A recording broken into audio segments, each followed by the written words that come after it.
Pour comprendre pourquoi Spider-Man n'aurait jamais dû exister, il va falloir remonter un petit peu dans le temps où le MCU n'aurait même pas pu être envisagé, et où Marvel était bien moins populaire qu'aujourd'hui. Bienvenue au début des années 60, une époque où DC a brillamment su remettre sa vieille Justice League of America au goût du jour, poussant Marvel à chercher à se renouveler. La maison des idées put heureusement se reposer sur le duo Stan Lee et Jack Kirby qui casse un petit peu les codes en créant les 4 Fantastiques.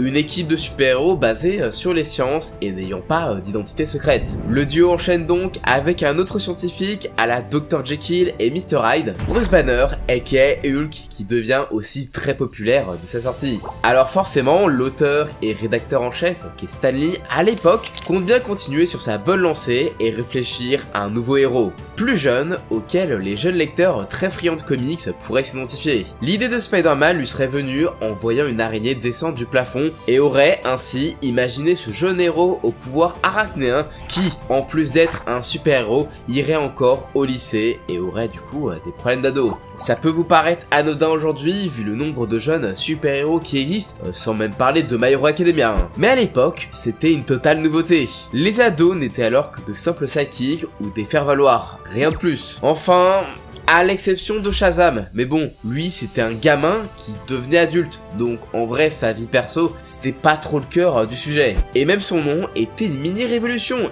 il s'appelle Spider-Man et pas Spider-Boy. Alors que c'est un ado et que les ados super-héros n'ont pas man dans leur nom, montrant peut-être déjà une volonté de faire évoluer le personnage dans le temps et pas de le laisser dans son statut d'adolescent. La suite de la jeunesse de Spider-Man, on la connaît quasi tous, tellement on a vu des interviews de Stan Lee sur le sujet. Il propose le personnage à son éditeur, il aime pas parce qu'une araignée c'est moche et pas vendeur, et en plus, c'est un gamin. Donc on l'envoie sur Amazing Fantasy, le cimetière des projets qui n'auront pas de suite, sauf qu'en fait, le perso, il marche. L'éditeur, il kiffe, enfin, pas tant le perso, mais plus l'argent, et il lance du coup Amazing Spider-Man. Mais ce qu'on sait moins, c'est que le poteau Stan n'est pas le seul impliqué dans sa création. Il y avait aussi le padre des comics, Monsieur Jack Kirby, mais également Steve Ditko, le génie derrière Doctor Strange et le costume iconique de l'homme araignée. Même si aujourd'hui la paternité précise du tisseur fait débat, on sait que Kirby a écrit par le passé 2 personnages qui auraient inspiré la création de Spidey, The Spider et The Fly, mais que son style était un petit peu trop héroïque, trop proche de Captain America pour Stan Lee. En effet, Peter Parker n'est pas censé être un énième archétype du héros musculeux. Du coup, ce bon vieux Stan aura finalement préféré le style de Ditko, même si c'est quand même Kirby qui bossera sur la couverture du fameux Amazing Fantasy numéro 15, dans lequel Spider-Man aurait dû